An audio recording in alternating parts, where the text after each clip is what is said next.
Up here on Michigan's Keweenaw Peninsula, copper built everything you see, from the mines that powered America's industrial age to the towns that still cling to these rocky shorelines.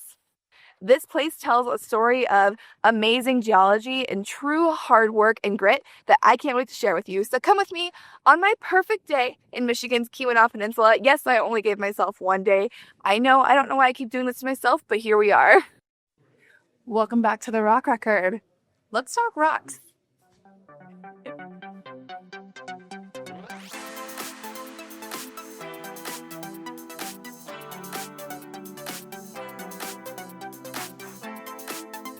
So I did sleep in the rental car in the Walmart parking lot last night. It's not a glamorous life, but we're here. Heading on a mine tour today. Booked the 9 a.m. There was only one slot left for the day at 9 a.m. No problem. I woke up at 5. It's great. Have time to get ready, all this stuff. And then I realized there's a time change. So now I'm expected to get there 10 minutes before the tour starts. You're supposed to be there 20 minutes. We're gonna see if we make it.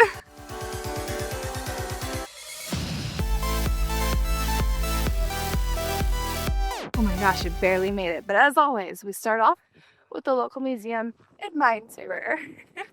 Alrighty, this is the Quincy Mine. And standing here, it's hard to overstate just how important this place was, not just to Michigan, but to the entire country. The Keweenaw Peninsula sits atop one of the most fascinating geological features in North America, the Mid-Continent Rift. About 1.1 billion years ago, the continent nearly tore itself apart here. But I'll tell you more about that story later. Now, if you didn't know, I am a copper girly. I love copper. And what makes this place so rare is that the copper here didn't just form as a typical ore. It formed as native copper, meaning nearly pure metal. It is super uncommon globally, and it's a big reason why this region became one of the most important mining districts in the entire world. So either before or after your underground tour, you get to walk through the surface buildings and exhibits, and that alone is worth the visit. You start to see just how massive this operation really was, and how much engineering went into pulling copper out of solid rock. The Quincy Mine has one of the longest and most fascinating stories in all of copper country. It operated from the mid-1800s well into the 20th century and earned the nickname Old Reliable for producing copper consistently, year after year. At its peak, Quincy was one of the most productive copper mines in the country. What made it really interesting was its ability to adapt. When other mines struggled, Quincy shifted from mining massive chunks of native copper to extracting smaller copper deposits locked inside volcanic rock, allowing it to stay profitable for decades. By the time the operation slowed in the 1940s, the mine had helped shape the economy, the landscape, and entire communities across the Keweenaw. Today, the Quincy Mine has a second life. The mine is preserved as a historic site, with these tours that take you deep underground. This tunnel was widened by students. There's some great half barrels around. Very impressed. Like, look at these. These half barrel. I love that connection. The idea that generations of engineers, geologists, and miners have all played a role here. In fact, it reminds me a little of my own story, working at the Orphan Girl Mine as a mine tour guide back in the day. From the people who built this place to the students helping preserve it, the story of the Quincy Mine is still being written. So what can you expect on a tour at Quincy Mine? As usual, I'm not going to give away the full thing. You're going to have to go experience it for yourself. But here's what you need to know. Lever number 2! Lever number 3! Before the tour starts, you watch a short film that really sets the tone. It's not just like the history, but also talks about the human side of mining in this area. It's one thing to read about mining history or even watch this video. It's a whole other to stand here, knowing that people spent their entire working lives beneath your feet. After that, you grab a hard hat and you go to, honestly, one of my favorite parts of the tour, the hoist. It is massive. Wow. Built in 1920, this massive steam-powered machine was the largest of its kind in the world at the time. It could lift 10 tons of rock at speeds over 36 miles an hour, reaching nearly 9,300 feet underground. It was an engineering marvel, expensive, powerful, and designed not just to work, but also to impress. The hoist house itself was built like a monument, meant to show investors just how advanced this operation really was. When you're done admiring that beast, you hop on a tram that takes you down toward the mine entrance. This may seem like just a little tram ride, but honestly, I was here during the fall, and the colors were unreal. It was so beautiful and just a fun little trip to get down to the mine entrance. And then, of course, you head underground. Walking through a portal into the dark is always one of my favorite parts of any mine tour. As you walk through these tunnels, you start to understand what miners were really dealing with. At its peak, the Quincy Mine helped fuel industrial growth in the United States. But that progress came at a very real human cost. If you're planning to do this part of the tour, make sure you wear good shoes, bring a light jacket, and be ready to walk. If you're not interested in the underground tour or you don't have time, they do have the option of just doing a surface tour, and there is so much to explore. Buildings, history, and more context for everything that you're seeing. Plus, the guides and docents here are incredible. You can tell they genuinely care and are interested about preserving this place and its stories. By the time you leave here, you don't feel like you've just done another mine tour. You feel like you're stepping into a living chapter of American history. And this was only the beginning of the day, because Copper Country has a way of pulling you deeper into its landscapes, its history, and its stories. Okay, so my original plan for my perfect day was to head up to Calumet and go to the Osceola 13 mine shaft, as well as Coppertown, USA, the mining museum. That would be the perfect day. Unfortunately, Coppertown, USA says temporary closed, I think because this is a national park site, and I'm filming this during the first week of October. Given that that's closed, it's too windy to fly my drone at the Osceola. I have a ton of work that I'm going to do. So let's go find a cute little cafe to sit and have brunch and get some work done. And then the people at this mine tour told me about another mine tour that's kind of a top secret, hidden gem that a lot of people don't visit. So I think we're going to head down there, but it's only open from 12 to 2. So we're going to get some work done really fast, wait for that to open, and then head down there. And in case it wasn't obvious, we're totally winging it today. So you can see on my Google Maps layers, I just have a bunch of pins. So you can see all of my Google Maps layer pins here, all of my geology and mining pins. And that's kind of just how I've been driving around today, is just seeing which pins I want to go to that are open. I do have these as shareable layers on Google Maps. So as always, you can find those links in the description below if you want to just drive around and look at cool rocks and mining stuff too. So after the Quincy Mine tour, I stopped at Suomi, which kind of seems like the place to eat around here. It was definitely popular and maybe just a little touristy. Okay, maybe a lot, but it's for a good reason. It's been around for basically forever, from my understanding, and it feels like part of the community. I went with a pasty, which is a handheld meat pie brought here by Cornish miners. One of those things that, if you know, you know. And a panu kaku, which is a Finnish-style pancake that's soft, custardy, and honestly, so delicious. I feel like this is so interesting because food like this kind of tells its own story. It's comfort food and it's delicious, but it's also history. The food here tells the tale of the different miners that came to this area. All right, lunch was delicious. Definitely check that place out. Up next is this place that is only open Fridays and Saturdays from 12 to 2 p.m. That's it. So super cool that I happened to land here on this day. And I have done exactly zero research about it. So let's go learn together. So after Quincy and some lunch, I headed to the Champion Mine. And this one felt different right away. It's quieter, less polished, and honestly, I think that's part of what makes this so special. Places like this don't always get the spotlight, but they played a huge role in shaping Copper Country.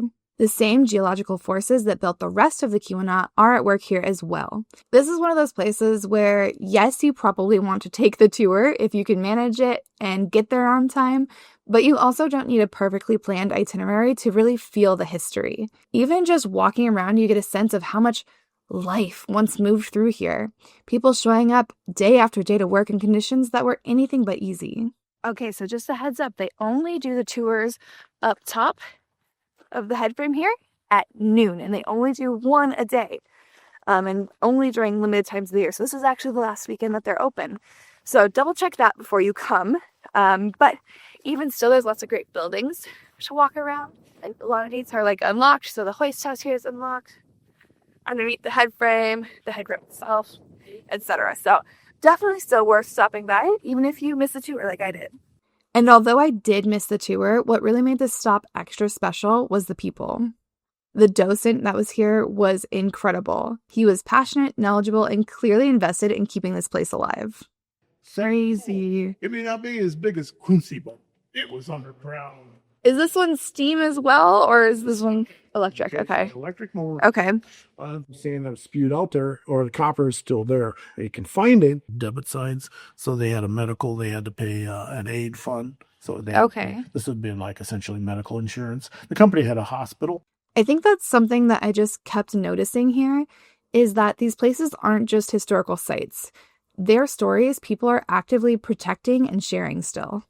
While this stop wasn't originally on my must-do list, I think it was kind of one of my favorites, not because it was flashy, but because it felt so real.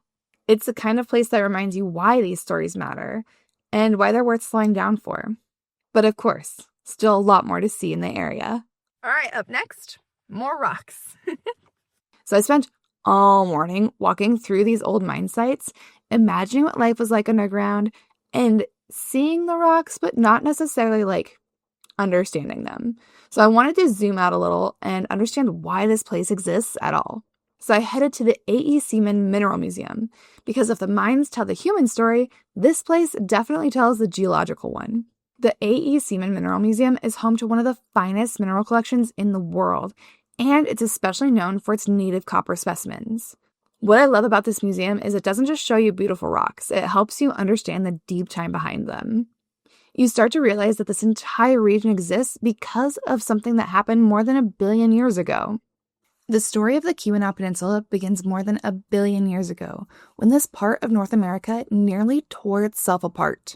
A massive geological feature called the Mid-Continent Rift began pulling the continent open, allowing enormous volumes of lava to spill across the surface. Layer after layer of molten rock cooled and hardened, building the foundation of what we see here today. If you want to know more about the Mid-Continent Rift, stay tuned. I have a whole video about that coming up soon. But what makes this place truly special is what happened next. As those volcanic rocks cooled and fractured, hot, mineral-rich fluids moved through the cracks. Over time, those fluids cooled too. And instead of forming like typical ores, they left behind native copper in its pure metallic form. This is incredibly rare. In most places on Earth, copper is locked inside of other minerals and has to be chemically separated. Here it formed naturally as metal, sometimes in massive structural pieces. That single geological quirk changed everything. It turned this quiet stretch of the Upper Peninsula into one of the most important copper-producing regions in the entire world. Mines spread across the landscape, towns grew up around them, and people from all over the world came here chasing opportunity. Families built communities here. Generations worked underground. Entire towns rose and fell with the rhythm of the rock beneath their feet. I feel like next year we need to have a rock record in Franklin. I feel like we're overdue for it. I really enjoyed the various exhibits here, not just indoors, but also outdoors. They not only have the indoor museum, but they also have the Phyllis and John Seaman Garden, which is like a really cool rock garden. The tickets to the museum are good for 2 days, which is really cool because there's a lot to see there. And there's the inside museum portion, but there's also an outside rock garden. If you go in and you pay your admission, Then I'll drop everything. There is a guide to the outside rock garden right here, so let's go take a look. I might have to go get my hand lens to look at some of these. Okay, there's some pretty cool stuff out here.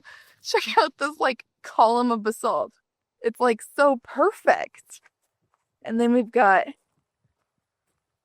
like, this schorl and muscovite here. Some pretty cool rocks out here. Everybody's favorite. And then they also have the Copper Pavilion.